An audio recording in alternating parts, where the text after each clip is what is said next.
Hey everybody, what's going on? Hellmite here, bringing you another video from Grab the Lantern today.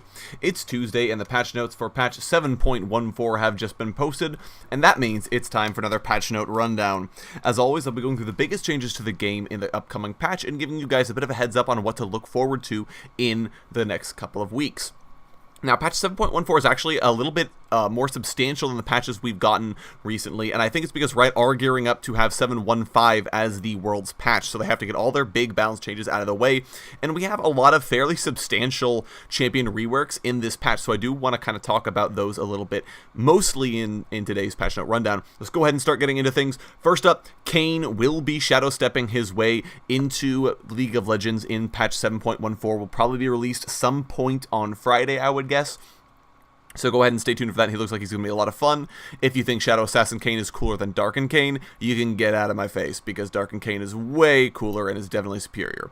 Anyways, moving on. Actual balance changes. First up is the Cho'Gath E rework. Now, Cho'Gath is in a bit of a weird position because having the bonus magic damage on his E is really cool, and I think it works. The biggest problem is that he just doesn't have the sticking power to ever make use of it outside of laning phase. He kind of hits his abilities, and maybe he can get a couple auto attacks in, but then your opponent walks away or kites you, and you don't get anything for having this entire ability. So Riot are actually changing Vorpal Spikes to now be an activated ability. When you press the button, Cho'Gath's next 3 auto attacks will deal bonus magic damage in a cone to enemy champions, same way it works in normal. They'll also slow enemies that they hit.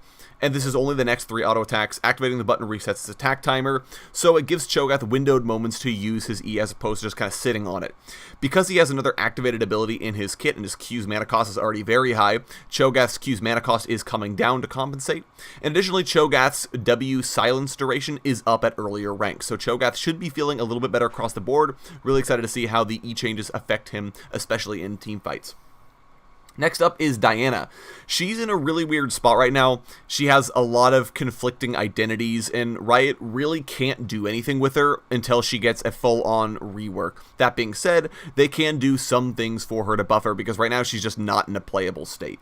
First up, her passive is now going to grant her bonus attack speed after casting a spell, and the cleave now restores mana, so instead of just getting bonus attack speed as part of her kit inherently, she only gets it after casting a spell now. The Q cooldown was decreased, her W mana cost was reduced at early ranks, and her E now increases the attack speed that she gets from her passive. So with each point you put into Moonfall, she gets more flat attack speed from her passive. It's going to be interesting. It puts her as more of a spell weaver type champion, where she wants to cast a spell and then auto attack people, as opposed to just kind of QRRing people into oblivion. We'll see if it helps Diana come a little bit back into the meta. I'm kind of doubtful, but she should feel a little nicer to play. Next up, Fiora is getting nerfed. She's been really good, and the thing about her is that I think that she's in a decent spot, and a clearly Riot feel the way too, because they haven't nerfed her damage or anything. She should be a good duelist. However, the biggest thing is that there's not sufficient counterplay around her vitals, because she gets so much movement speed. She can dash in, poke a vital, and then run away without any fear of retaliation, and especially when you're trying to avoid letting her get her ultimate hits, you can't really do that because she's so quick, because she just gets duelist dance movement speed for no problem. So her movement speed is being nerfed to help reduce the frustration in guarding your weak points against her. Duelist Dance now grants less movement speed when you proc a vital, and she no longer gains any movement speed whatsoever for being near a grand challenged enemy champion. This means that she has to work a little harder for her passive procs, and it should make it a little bit easier for enemy champions to play around her. Next up is the Garen buffs. I'm very excited. I play a lot of Garen. Let's go ahead and get into it. Garen right now does not have any means of skill expression, or if he does, they are very few and far between. Mostly he just kind of hits buttons, and it makes him feel really flat to play as, and tough to play against, especially when he gets ahead, because there's nothing he needs to do to optimize things. So Riot are giving Garen a way to show his skill mastery and skill expression by granting him some bonuses. They also normalize the way his passive works, which is technically kind of a buff, but kind of not really. Anyways, we'll get into it. Garen's passive now grants... Well, now it only scales once at level 11, so it works the same way it does from level 1 all the way up to level 11, and then it scales up and becomes much stronger. The health percentage is not quite as good as it was when he reached level 16, but he only has to upgrade it once. It also grants him more healing when he's low on health. If he's below 25% HP at before level 11 and 50% HP after level 11, it'll grant him massively increased bonus health regen. So that's really nice. Finally, Garen's W now grants 60% damage reduction and tenacity upon first activation. It drops down to its normal values after the first second or so of the activation. What this means is Garen now has a method of negating one of his biggest weaknesses in being kited, but only if he's good on his W activations. Tenacity doesn't do that much for you if the CC's already landed, but if you can time the CC correctly, Garen can brush right through it and annihilate some people. And that's really cool. I think it's a good change that will help Garen feel a little bit better. His E also got some minor damage buffs to the ratio, so that's nice, but it should help Garen players feel a little bit more skillful when they play him correctly, and generally make Garen stronger. He's not exactly in the strongest point, so it's a good buff. Next up on the list of reworks is Singed. Singed is not on the VGU list, but he can still use some work to just address his build inflexibilities and general lack of staying power in a fight.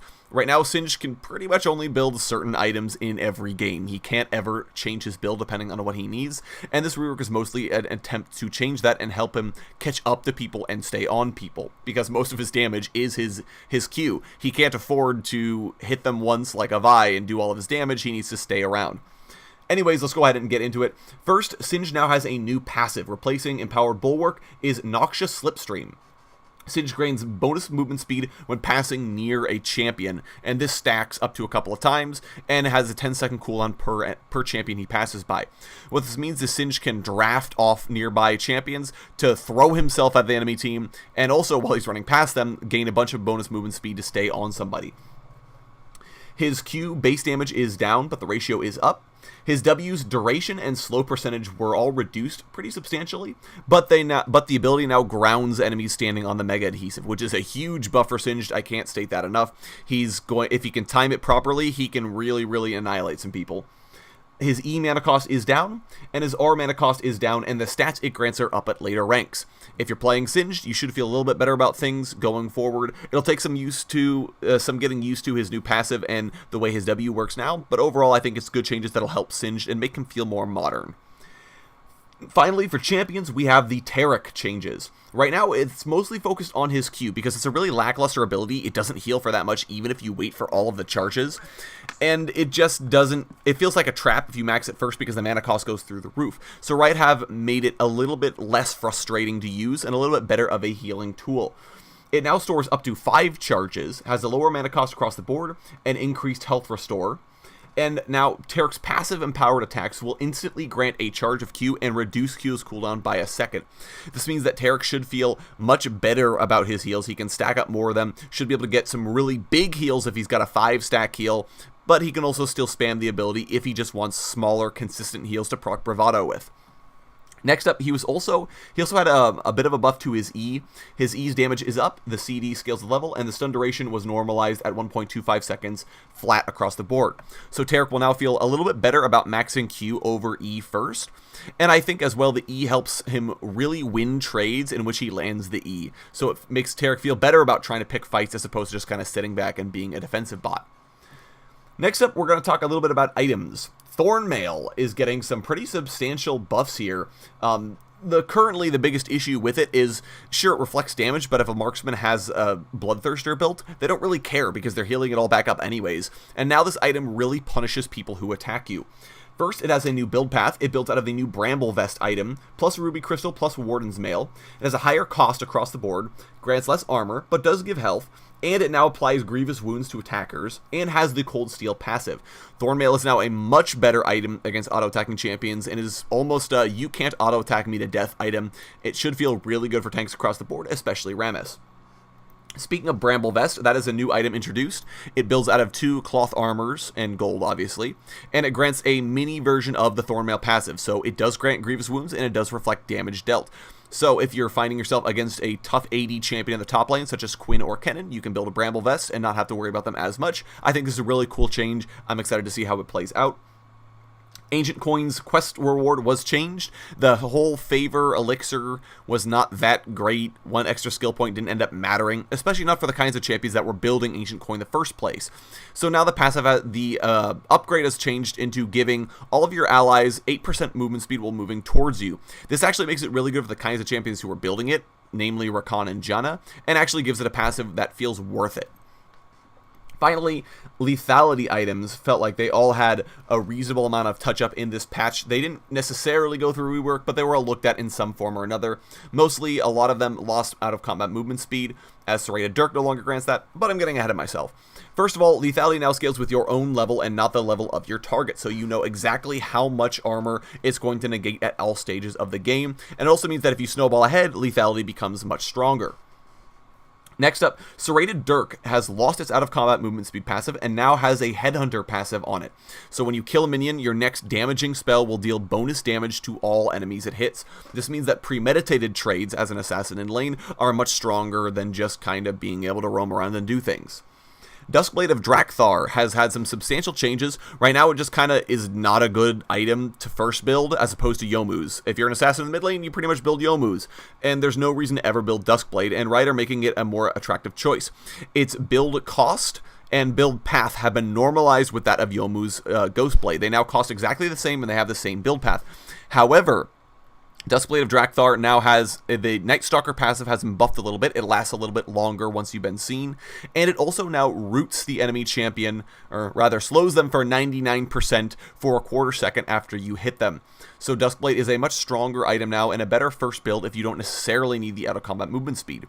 Youmuu's head also has his identity sharpened. It now grants even more out-of-combat movement speed and is a better option for roaming assassins like Talon.